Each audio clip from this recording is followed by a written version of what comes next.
Hi friends! So I've been trying to build up my squishy collection so that I have a lot of different options to mix pieces and create different characters, instead of just being stuck painting the blank squishies as they are. So I went online and bought what I thought was a few great deals of package of mixed squishies.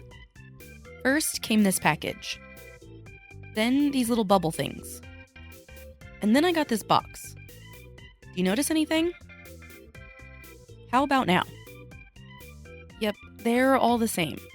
Even though I bought 2 of them from different shops on Amazon and 1 from a different site altogether. So now I have 9 lambs, 3 monkeys, 6 bunnies, 3 Doberman dogs, 2, possibly 3 husky dogs, 6 unicorns, 3 penguins, 5 cats in one print and 1 in another, 2 tie-dye bears, 3 polar bears, 5 white striped tigers, 2 orange tigers, 4 things that might be a bear or a badger, 2 blue bears with long tails like a monkey, and 1 otter, pig, duck, and panda. It is a little weird that even though they all have the same printing, like down to the stripes on the tigers being exactly the same, they'll have different tails, hands, and hair. But since I have so many of the same animals, I am going to make over all of one set, because I don't see myself adding a lamb to the next 7 squishies that I make. I'm going to start with these kitty cats. You can see that some are a little fatter than others. There are 3 different tail styles, and 1 with really tiny ears. But the paint job is exactly the same on all of them. They all have a pretty nice squish, in my opinion, but they all seem to have these crazy seams. They might not even be seams, they might just be excess whatever the printing is. Either way, I'm going to trim those off with scissors. And I'm also going to trim these ear nipples a little bit. I'm guessing that that's where the mold had a pore opening, or however squishies are made. I genuinely don't know. Is there a How It's Made episode for squishies? After they were all trimmed up, I roughed them up really good with a sanding block because I learned my lesson the hard way about not sanding them enough first. Then I threw on a base coat of white matte fabric paint. I didn't really feel like doing coats of puffy paint on the seams and ears because it's such a small area, so I just did a few extra coats of white in those areas to smooth them over. Alright, so let's get into painting these. I thought about trying to change all of these into different animals because there are plenty of animals with 4 legs and 2 pointy ears that I could make these into.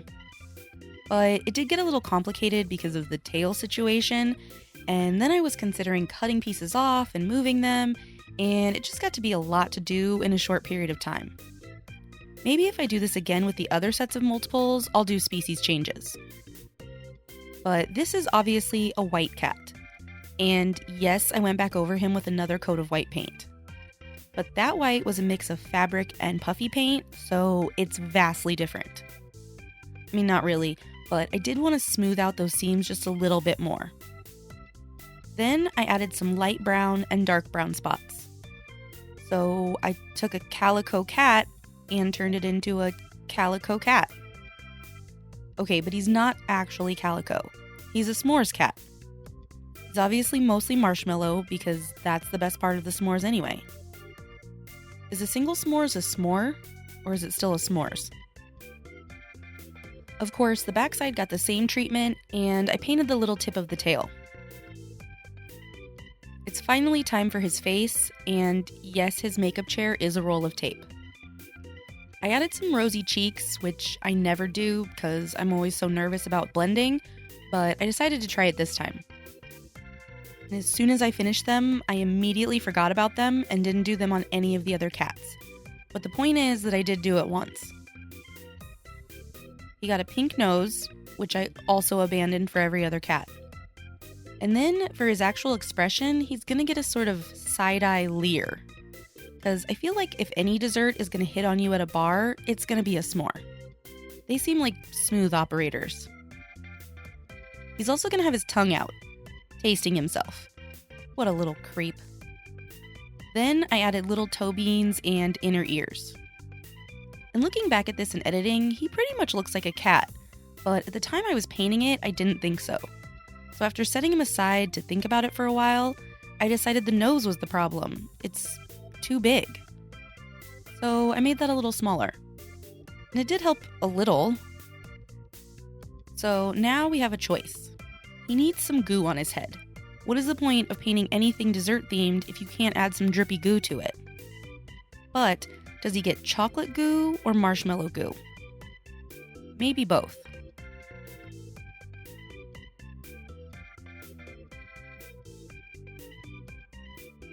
Oh no, he's melting. Get him someplace cool, stat. On to the next cat, which is also going to be a brown color, but that's because he's peanut butter. He's what? He's peanut butter. Except it looks more like pumpkin pie, and I wasn't liking it.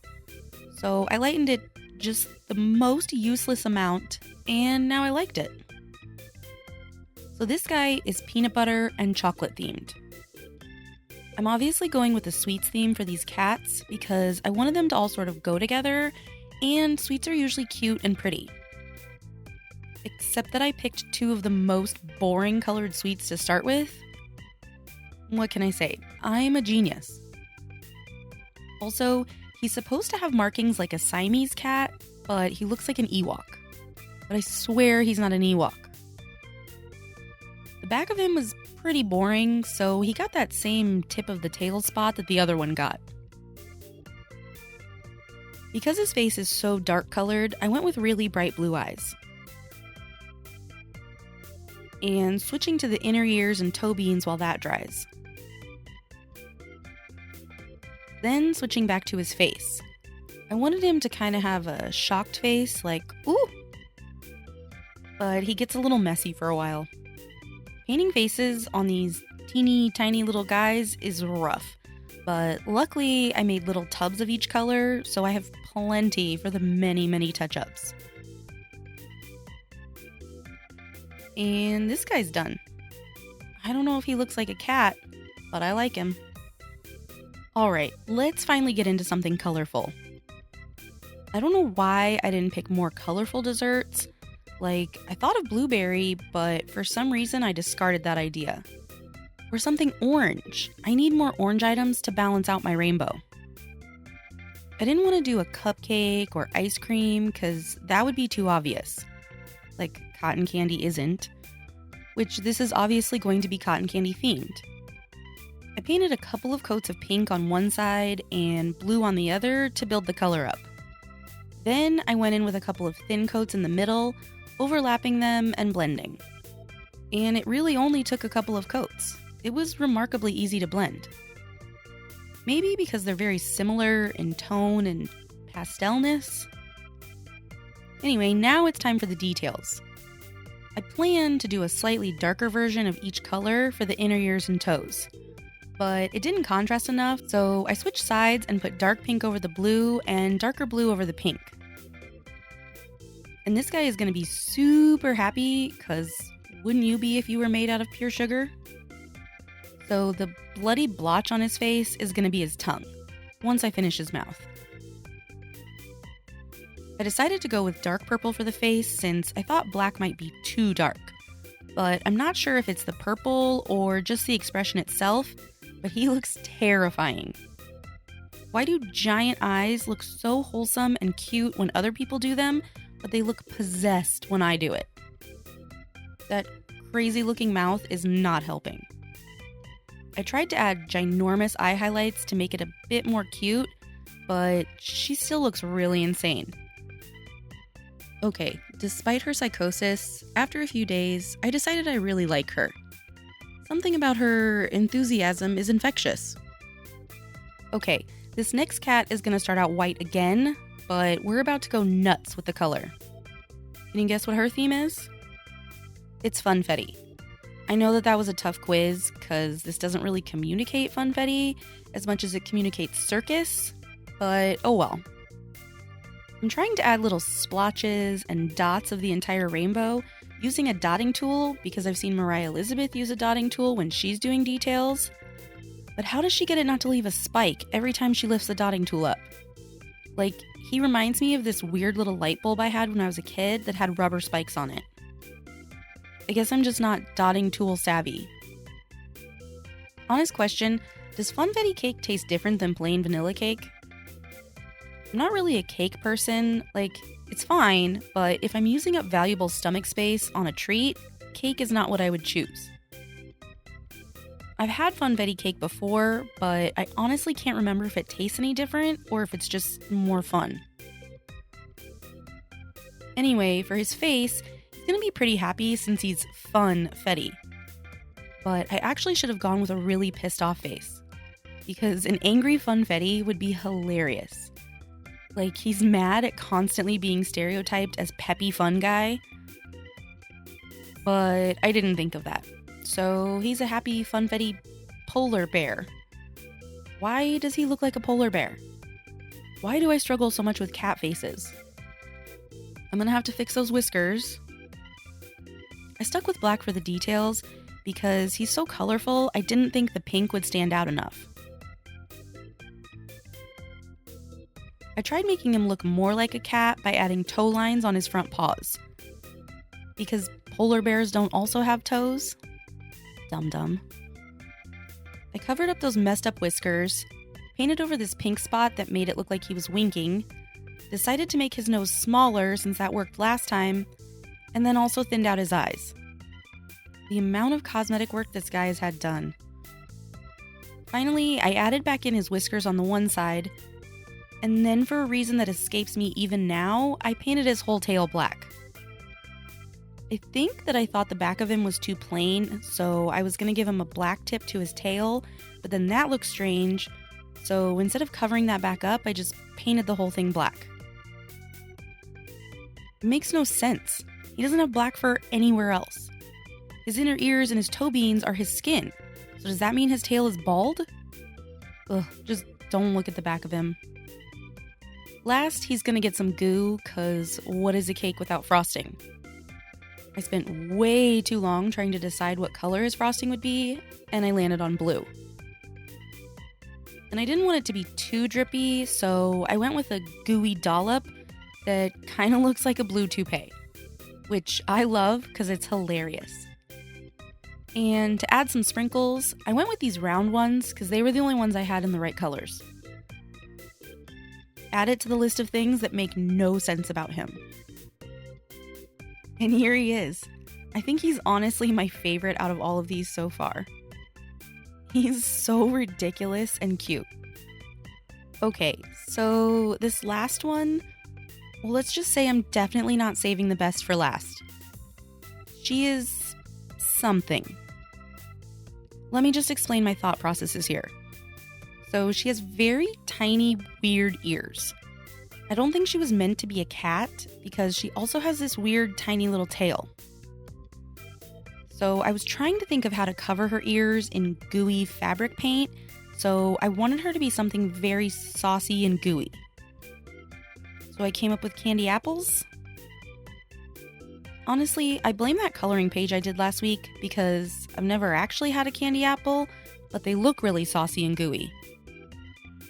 So her face, belly, and tail are going to be green like the apple, and the rest of her is going to be red for the candy part. I really should have painted the red first because it did not want to cover this green. I had to do probably 7 coats to cover it enough to where you couldn't see the green through it. Or I just should have picked different colors because this does not look appetizing at all. She looks garish, like my eyes are offended. But it was too late to go back now, so I painted the back of her red too. Which, even though it was over white, it still didn't cover and it took about 5 coats so you couldn't see the thin areas on camera. I really kind of hate her right now. And she's only gonna get worse. So for the face, I started with a small nose because I'm learning and I don't want to go over it a million times and fix it. But even with that and her cute little eyes with eyelashes, I hate her. She looks like a demon hamster. And that's my fault 100% because I picked her colors and markings, but I still hate her. I added toe beans, but I didn't even bother with inner ears because her ears are so small, and I'm going to cover those things with goo soon anyway. But first, I'm going to try to fix her face. Maybe eye shinies will help, No, she's just getting uglier. So I dumped a buttload of slime on her. That sort of made her ears non-existent, so I tried to craft her some prosthetic ears out of fabric paint. Then, since I feel like you can't really tell she's supposed to be a candied apple, I busted out these little apple sprinkle things that I have. I think they're for mixing into resin. I added those onto the front with some candy sauce like she's holding them. That doesn't look too bad, so I decided to add them to her head. Not there. Maybe where her prosthetic ears melted into her head. She can have apple ears. After leaving her to dry overnight, we have a disaster. Not only did her goo shrivel up and make her look like a dehydrated candy apple, but it dripped and sort of melted her to her tape roll. So first I performed a little dissection, then I trimmed her up, and attempted to fix her with another coat of fabric paint. And also made things worse by dropping her a few times. So let's set her aside to dry again and pray to the squishy gods. Well, she's better, but still not great. I think no matter how many days go by, I will still hate her. So here are all 5. I actually like them, not you. And I think they look really cute together. Still not you. What do you think? Should I do another set? Thanks so much for watching, and I'll see you next time.